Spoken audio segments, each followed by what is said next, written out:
ಮೈ ಕೊರೆಯುವ ಚಳಿ ಜನರನ್ನ ಪತರಗುಟ್ಟುವಂತೆ ಮಾಡಿದೆ. ಬೆಳಗ್ಗೆ ಎದ್ದು ಹೇಗಪ್ಪ ಆಫೀಸ್ಗೆ ಹೋಗೋದು ಅಂತಿದ್ದಾರೆ ಜನ. ಈ ಚಳಿ ದಾಳಿಗೆ ಜನ ಹೈರಾಣಾಗಿದ್ದು ಒಂದ್ ಕಡೆ ಆದ್ರೆ ಮತ್ತೊಂದ್ ಕಡೆ ತರಕಾರಿ ದರ ಗ್ರಾಹಕರ ಜೇಬು ಸುಡ್ತಾ ಇದೆ. ಮೈ ಕೊರೆಯುವ ಚಳಿಗೆ ಗಡಗಡ, ಟೋಪಿ, ಸ್ವೆಟರ್, ಜರ್ಕಿನ್ ಇಲ್ಲದೆ ಹೊರಗೆ ಹೋಗೋದೇ ಕಷ್ಟ. ಮಂಜಿನ ಹೊದಿಕೆಯಿಂದ ಸೂರ್ಯನ ದರ್ಶನವೂ ಇಲ್ಲ. ಶೀತ ಕೆಮ್ಮಿನಿಂದ ಜನ ಥಂಡ ಹೊಡೆದಿದ್ದಾರೆ. ಬೆಳಿಗ್ಗೆ ಸಂಜೆ ಆದ್ರೆ ಸಾಕು ಮನೆಯಿಂದ ಹೊರಗೆ ಬರೋದೇ ಕಷ್ಟವಾಗ್ತಾ ಇದೆ. ಬೆಂಗಳೂರಿನಲ್ಲಿಂದು 15ರಿಂದ 16 ಡಿಗ್ರಿ ಸೆಲ್ಸಿಯಸ್ ಕನಿಷ್ಠ ತಾಪಮಾನ ದಾಖಲಾಗಿತ್ತು.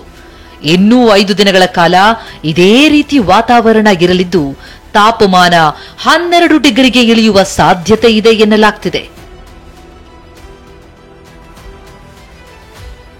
ಇನ್ನು ಬೀದರ್, ಕಲಬುರಗಿ, ಗದಗ ಜಿಲ್ಲೆಗಳಲ್ಲಂತೂ ಕನಿಷ್ಠ ತಾಪಮಾನ 13ರಿಂದ 15 ಡಿಗ್ರಿ ಸೆಲ್ಸಿಯಸ್ಗಿಂತ ಕಡಿಮೆ ಇರಲಿದೆ.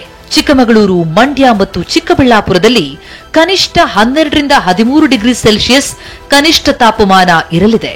ಜನವರಿ ಅಂತ್ಯದವರೆಗೂ ಚಳಿ ಮತ್ತಷ್ಟು ಹೆಚ್ಚಿರಲಿದೆ ಅಂತ ಹವಾಮಾನ ಇಲಾಖೆ ಮುನ್ಸೂಚನೆ ನೀಡಿದೆ. ಬೆಂಗಳೂರಿನಲ್ಲಿ ಮುಂದಿನ 5 ದಿನಗಳವರೆಗೆ ಕನಿಷ್ಠ ತಾಪಮಾನ ಸುಮಾರು 15ರಿಂದ 16 ಡಿಗ್ರಿ ಸೆಂಟಿಗ್ರೇಡ್ ಮುಂದಿನ 5 ದಿನಗಳವರೆಗೆ ಮುಂದುವರಿಬಹುದು. ಗರಿಷ್ಠ ತಾಪಮಾನದಲ್ಲಿ ಕೂಡ ಇಳಿಕೆ ಆದದ್ದು ಕಂಡು ಬಂದಿದೆ.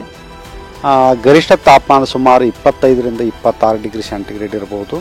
ಉತ್ತರ ಒಳನಾಡಿನ ಕೆಲವು ಜಿಲ್ಲೆಗಳಲ್ಲಿ ಕನಿಷ್ಠ ತಾಪಮಾನವು ಕೂಡ 13ರಿಂದ 15 ಡಿಗ್ರಿ ಸೆಂಟಿಗ್ರೇಡ್ ಇರಬಹುದು ಮತ್ತು ಗರಿಷ್ಠ ತಾಪಮಾನವು ಕೂಡ ಉತ್ತರ ಒಳನಾಡಿನ ಬಹುತೇಕ ಎಲ್ಲ ಜಿಲ್ಲೆಗಳಲ್ಲಿ 27ರಿಂದ 28 ಡಿಗ್ರಿ ಸೆಂಟಿಗ್ರೇಡ್ ಇರಬಹುದು.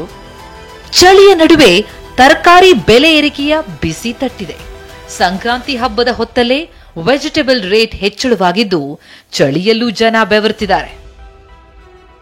ನುಗ್ಗೆಕಾಯಿ 200 ರೂಪಾಯಿ ಸನಿಹ ಇದ್ರೆ ಪ್ರತಿ ಕೆಜಿ ಕ್ಯಾರೆಟ್ ದರ 97 ರೂಪಾಯಿ ಇದೆ. ತೊಂಡೆಕಾಯಿ 80 ರೂಪಾಯಿ, ಬೆಂಡೆಕಾಯಿ 75 ರೂಪಾಯಿ ಇದೆ. ತೆಂಗಿನಕಾಯಿ ಪ್ರತಿ ಕೆಜಿಗೆ 55 ರೂಪಾಯಿ ಇದ್ದು ಗ್ರಾಹಕರು ಕಂಗಾಲಾಗಿದ್ದಾರೆ. ರೇಟ್ ಕಡಿಮೆನೇ ಆಗಿಲ್ಲ, ತುಂಬಾ ದಿನಕ್ಕೆ ಏರ್ತಾನೆ ಇದೆ. ತುಂಬಾ ಮಿಡಿಲ್ ಕ್ಲಾಸ್ ಗಳಿಗೆಲ್ಲ ತುಂಬಾ ಕಷ್ಟ ಇದೆ. ಸ್ವಲ್ಪ ರೀಸನೇಬಲ್ ಮಾಡ್ಬೇಕು. ವ್ಯವಸಾಯ ಇದ್ದವ್ರಿಗೆ ಅವ್ರು ಕಡಿಮೆ ಹಾಕೊಂಡು ಇವ್ರು ಜಾಸ್ತಿ ಇಟ್ಕೊಂಡು ಇದು ಬೆಲೆ ಇಟ್ಕೊಂಡು ಮಾಡ್ತಾ ಇದ್ದಾರೆ. ಇಲ್ಲಿ 40 ರೂಪಾಯಿ ಇದ್ರೆ ಅಲ್ಲಿ 80 ರೂಪಾಯಿ, 20 ರೂಪಾಯಿ ಇದು ಟೊಮೆಟೊ ಇದ್ರೆ 40 ರೂಪಾಯಿ 50 ರೂಪಾಯಿ ಮಾರ್ತಾರೆ ಆ ಕಡೆ. ಹಂಗಾದ್ರೆ ಎಷ್ಟು ಬೆನಿಫಿಟ್ ಇಟ್ಕೊಂಡು ಮಾಡ್ತಾ ಇದ್ದಾನೆ ನೋಡ್ಕೊಳ್ಳಿ. ಒಂದು ಕಡೆ ಬೆಂಗಳೂರು ಸೇರಿದಂತೆ ರಾಜ್ಯದಲ್ಲಿ ಚಳಿ ಜನರನ್ನ ಕಂಗೆಡಿಸಿದೆ.